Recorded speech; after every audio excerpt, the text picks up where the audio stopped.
Hello everyone, welcome to yet another session of the daily news analysis by SRIRAM'S IAS, where we take up the important articles featuring in the Hindu newspaper and break them down for our understanding from the UPSC examination point of view. So let's start our today's discussion by taking the important articles which feature in the New Delhi edition of the Hindu newspaper.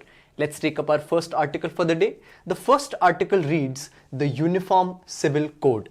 Now, this particular article features in the newspaper in the increasing discussion that is happening on the Uniform Civil Code, because in the poll promises that are going on because the elections are coming in the state of Gujarat and Himachal Pradesh, the BJP or the ruling party is proposing to implement the Uniform Civil Code in these states if it wins the election. So in this backdrop, the Uniform Civil Code becomes important, and from the examination point of view, the Uniform Civil Code, the debates around it and the discussions surrounding the topic also become a very important topic for us to prepare and analyze. So through this article, we'll venture into this wormhole of Uniform Civil Code. What exactly is a Uniform Civil Code? Why do we need it? What are the debates around it? What did the Constituent Assembly had to say on the Uniform Civil Code? And is Uniform Civil Code desirable in India? How has the Supreme Court interpreted this issue? So we'll take a look at all of these angles in our discussion. And with this, let's start our discussion by first knowing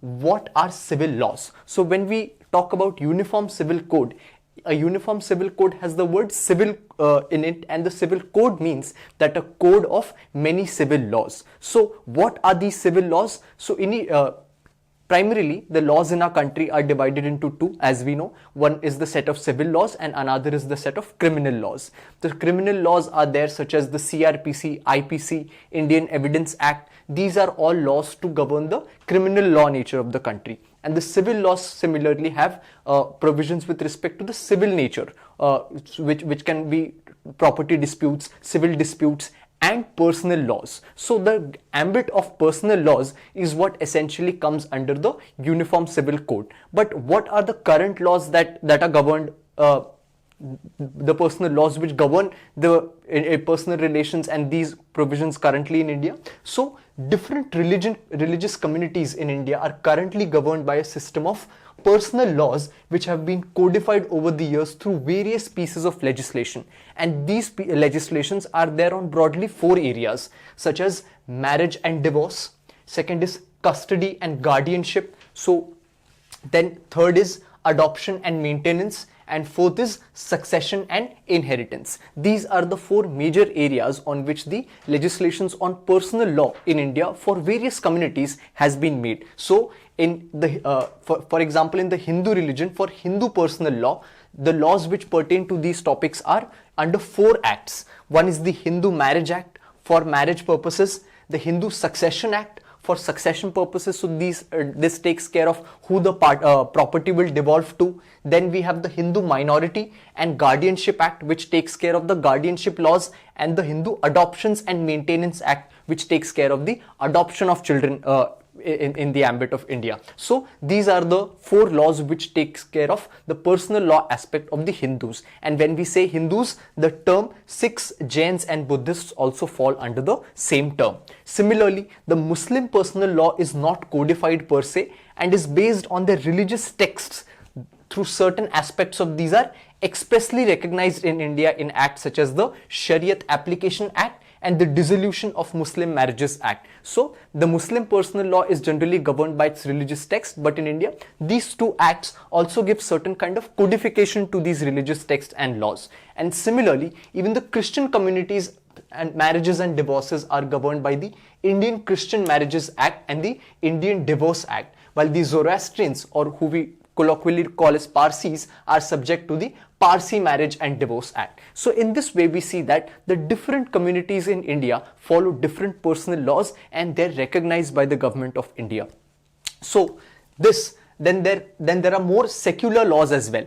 If these are the personal laws regulated by differently for different communities, then there are also certain personal laws which are uniform for everyone, and those are known as secular laws which disregard religion altogether, such as the Special Marriage Act. So Special Marriage Act is for anyone who wants to marry outside their religion, or a person outside their religion, so they have to marry under the provisions of Special Marriage Act. which inter-religion marriages take place, and the Guardians and Wards Act, which establishes the rights and duties of the guardians. So we can see that there is already a trace of uniform laws being present in the country. So this is the current state. Now, why does the need for a uniform civil code arise? What exactly is a uniform civil code? So let's understand what is a uniform civil code, and then we'll move on to the discussion further.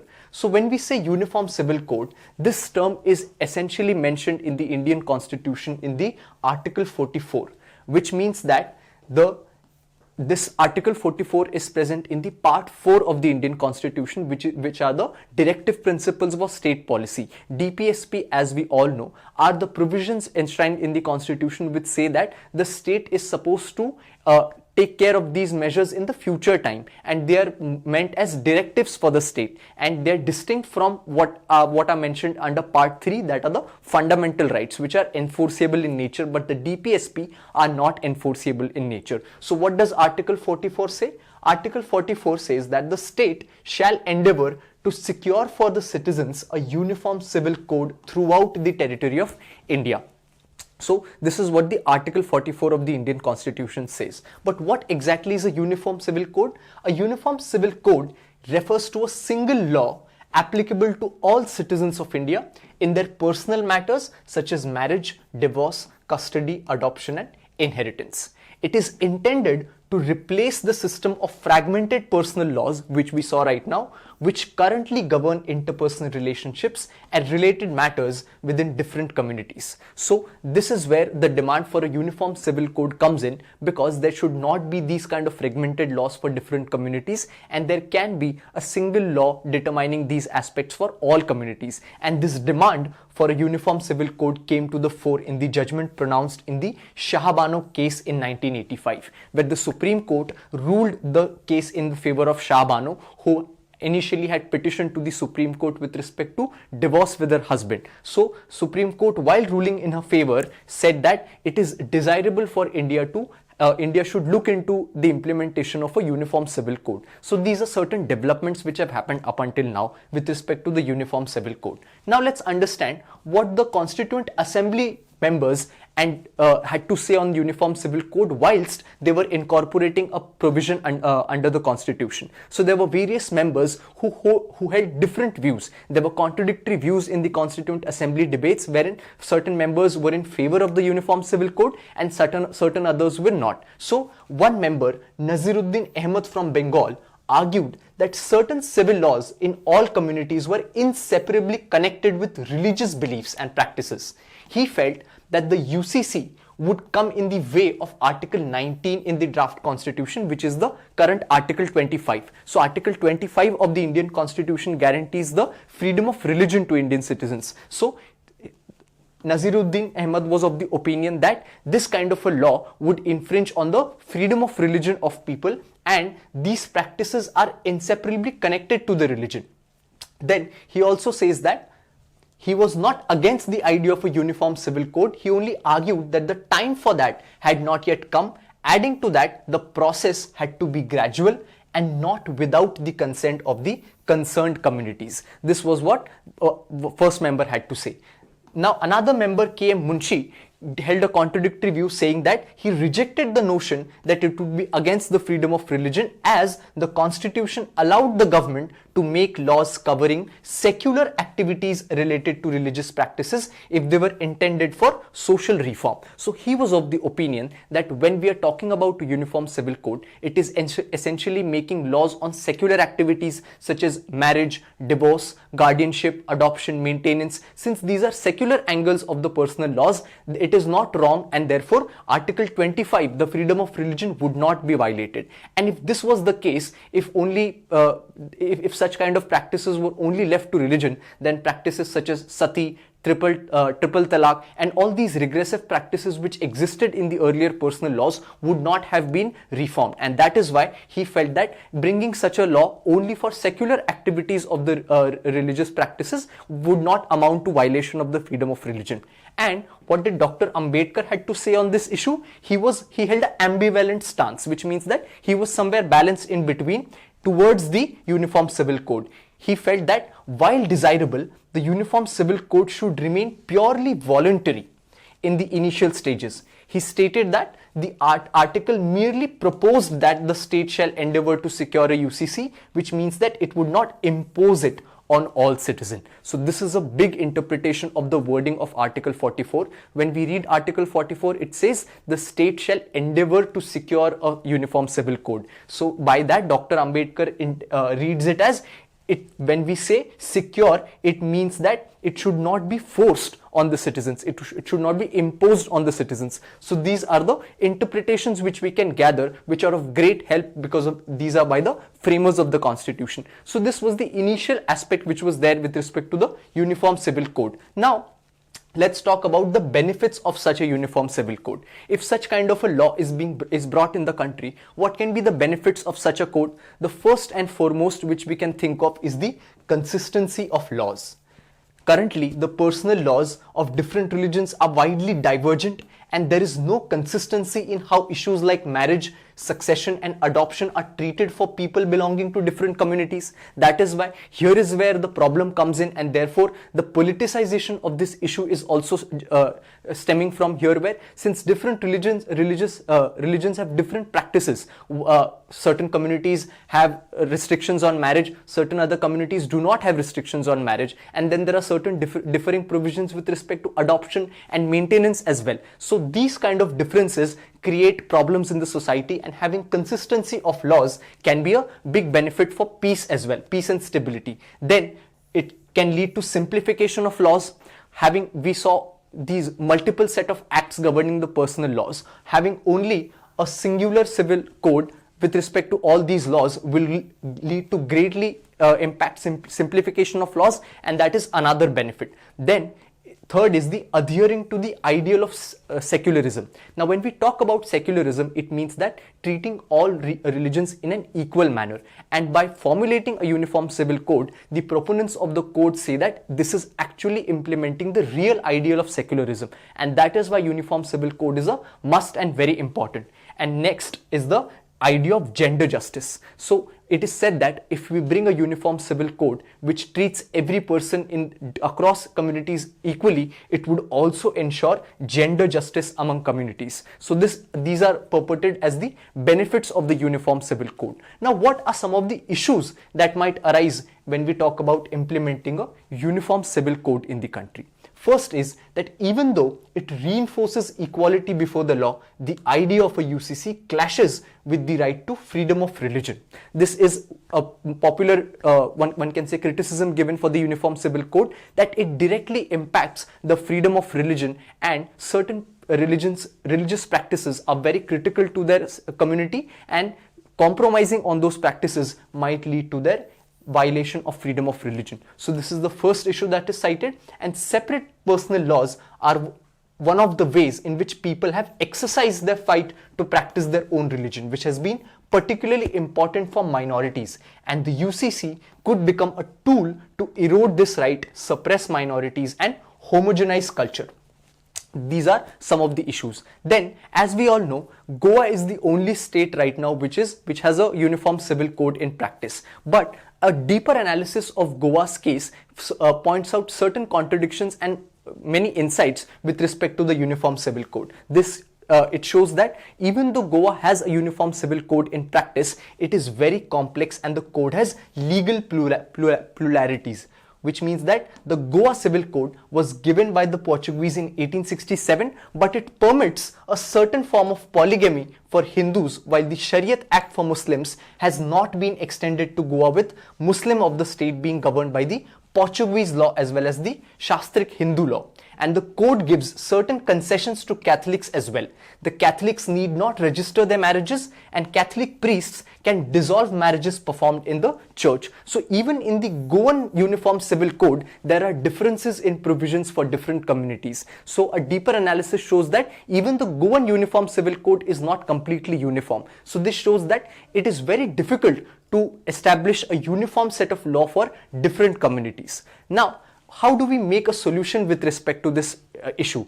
Is there any authority which has done a study with respect to Uniform Civil Code? There needs to be an authoritative submission on this, and Indian government asked to do the same from the Law Commission. The Indian Law Commission submitted a consultative paper on Uniform Civil Code in the year 2018 and gave its verdict and certain analysis with respect to the Uniform Civil Code. Let's understand what the consultative paper said, and through it maybe we can get certain insights with respect to that. So the Law Commission's consultative paper said that the Uniform Civil Code is neither necessary nor desirable at this stage in the country, was the verdict that this consultative paper gave. It said that this particular unified nation did not necessarily need uniformity, adding that secularism could not contradict the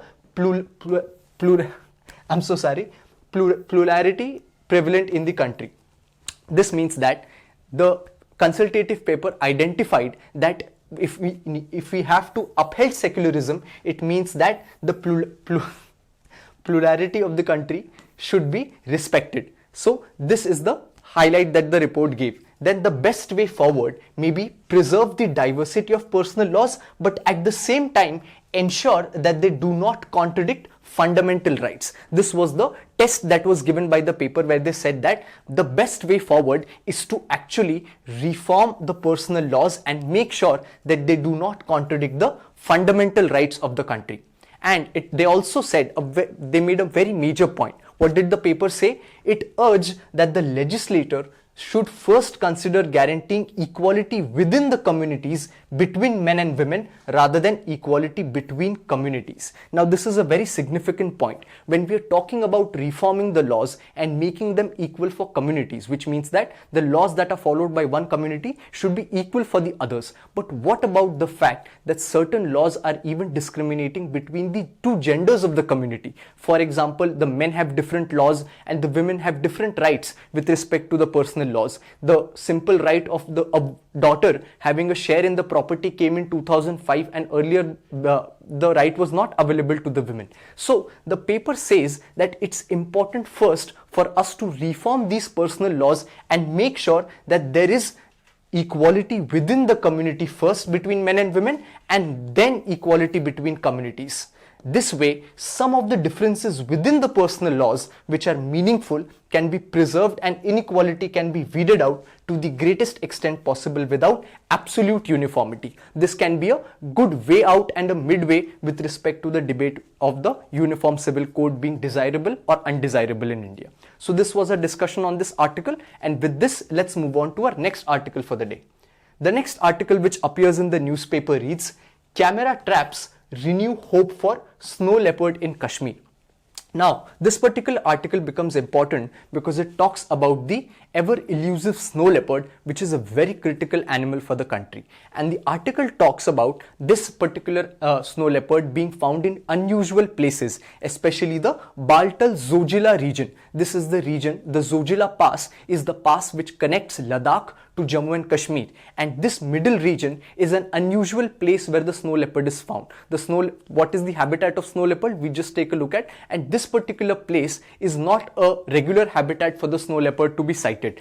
And the sighting of the snow leopard at this particular region is said to be an encouraging sign. So in this backdrop, let's understand about the snow leopard and its various important points. So what is the importance of snow leopard? That it is a top predator, and being the top predator in the mountainous Himalayan ecosystem, it is a great indicator of the health of the mountain ecosystem, which they live due to the position as the top predator in the food chain. So this is why the snow leopards are very significant, and therefore preserving their population is also very significant. So what is the protection status? The snow leopard is granted vulnerable status under the IUCN list. It is placed under Appendix 1 of the CITES, and under the Indian Wildlife Protection Act, it is accorded the highest protection under Schedule 1. And when we talk about where these snow leopards are found, since it's logical that they are found in the mountainous regions, and they are sporadically distributed across the mountainous landscape of Central Asia, and in India, they are found majorly in the states of Ladakh, Himachal Pradesh, Uttarakhand and Sikkim. So they are found in the mountainous regions of northern India, in Himachal and Uttarakhand, and also in northeast in Sikkim and other northeastern mountainous areas, and therefore being found in the regions of Kashmir is an encouraging sign for the conservation of this animal. And what are the threats that snow leopard faces? Largely threatened because of the loss of natural prey species, retaliatory killing due to conflict with humans, and illegal trade for its fur and bones. These are the important points with respect to the snow leopard. So what is the Indian government doing to save the snow leopard? It has taken certain steps for that, and first is the Project Snow Leopard. This was launched in the year 2009 to promote an inclusive and participatory approach to conserve snow leopards and their habitat. Then it is also in the 21 critically endangered species for the recovery program of the Environment Ministry. Snow leopard is part of one of these 21 critically endangered species, and the Union government has made special plans to conserve and to make the population of these critically endangered species increase in number. And the snow leopard conservation breeding program is also undertaken in the Padmaja Naidu Himalayan Zoological Park in Darjeeling, West Bengal. So these are some of the steps then the Indian government has taken with respect to conservation of the snow leopard. So we finish our articles today, and we'll meet again tomorrow with the important articles from the newspaper. Thank you.